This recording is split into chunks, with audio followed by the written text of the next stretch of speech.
Okay, so getting back here to Vietnam, by 1972, there were only 24,000 troops in Vietnam. Now, we had a high in 1968, there had been 586,100. 586,100 troops in 1968, over half a million troops in 1968.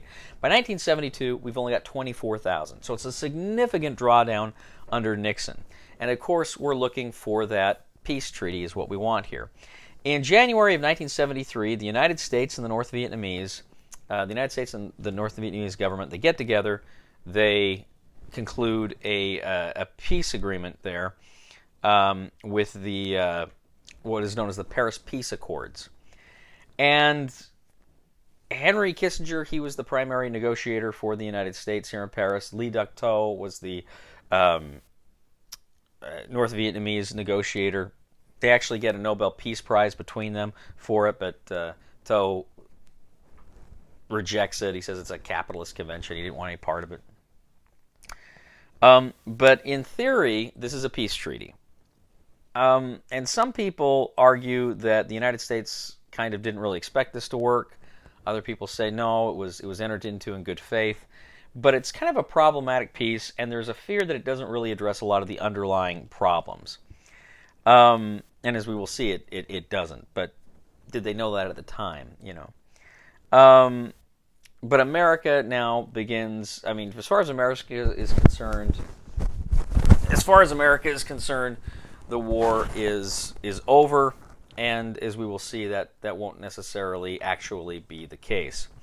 Okay, so let's take a look now at Watergate. So in 1972, the Democratic National Headquarters was at the Watergate Apartments in Washington, D.C. Well, that month, you have, in June of 72, you have agents that worked for Nixon's re-election campaign. They break into the Watergate Apartments. And the guys were involved. Some of them were Cuban, some of them were FBI. And some of them were members of an organization called the Committee to Re-elect the President, which was, some would say appropriately, the acronym is CREEP. Well, you have, initially people don't exactly know the significance of this break-in, but eventually it comes out as a result of two journalists. We have two journalists here named Bob Woodward and Carl Bernstein. They worked for the Washington Post. They wrote stories, political stories about the scandal. And it increasingly, as they investigate, it looks more and more and more like Nixon is involved in what happened here. And so he's under more and more political pressure at this time. You have hearings that begin in Congress. People begin to say, tell what they knew, what they didn't know, when they knew it, these sorts of things. And details come out about Nixon, his administration, and the people that he's been working with. And one person who's testifying mentions that Nixon had actually recorded a number of these conversations. Nixon had recordings of a number of these conversations. And many didn't know that Nixon had recorded them, but Nixon kind of wanted it on record who said what and when. So when Congress learns that these conversations have been recorded, it says you need to turn these tapes over to the Congress. We need to review them. Nixon cites executive privilege. No, there's national security stuff. There's other stuff on there that the public and Congress have no right to. And so this goes to the Supreme Court. This whole thing goes to the Supreme Court here. Now, as all this is going on with Nixon, there's another scandal. There's a scandal within a scandal. And this revolves around Spiro Agnew. Spiro T. Agnew was Nixon's vice president. He was from Maryland. He had been the governor of Maryland, and there had been an investigation into him accepting bribes when he was the governor of Maryland. And essentially, the federal prosecutors make a deal with him. They say, look, we won't prosecute you federally if you resign, essentially. We don't want you to be vice president. So he resigns, and federal charges are dropped, and I think maybe some state charges still pended, and I want to say he went to jail for a little while, but I'm not 100% sure about that. But nevertheless, he's no longer vice president. Gerald Ford then is sworn in as the vice president. Now, Gerald Ford, you may remember, we talked briefly about him during America First.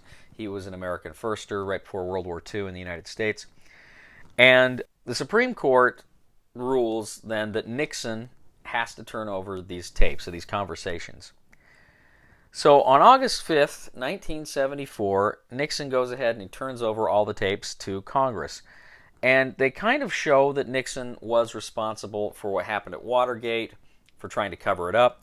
But there's a big gap in one of the tapes, and no one quite knows what was on it. But this is a major political bombshell. The President of the United States, it looks like he's lied to Congress, he's lied to the American people.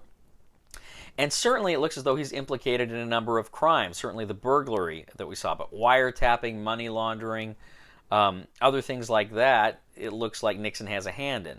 None of this stuff is ever actually completely proven, but it's looking that way. Well, Congress is ready to impeach him.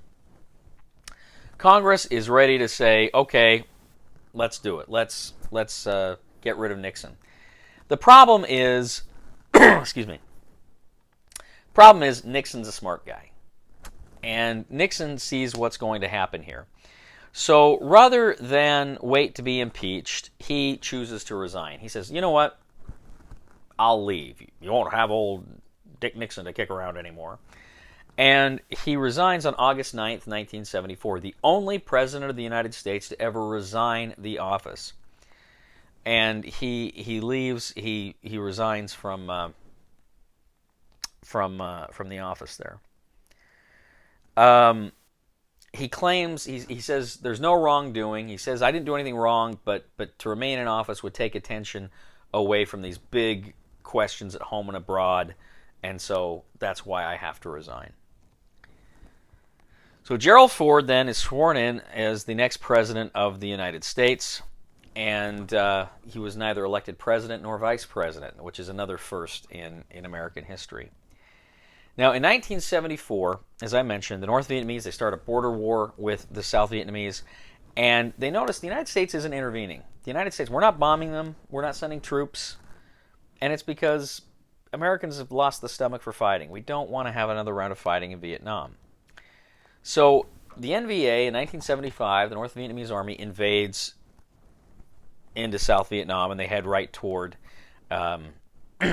Saigon, which was the capital. And of course, this is where you get those images of everybody trying to get away on the helicopter here. Because these Vietnamese, these South Vietnamese know when the communists come, because they had either worked in government or they'd been in the army or they'd been against the communists are going to put a bullet in their head. I mean, they know they're either going to go to some kind of a concentration camp or they're going to be killed. This is not a good thing for our allies. Ford actually goes to Congress and he asks, we need money. We need troops in South Vietnam. We have to help our friends. And Congress says no. Congress says no. We don't want to get involved in Vietnam anymore. We don't want to keep doing that.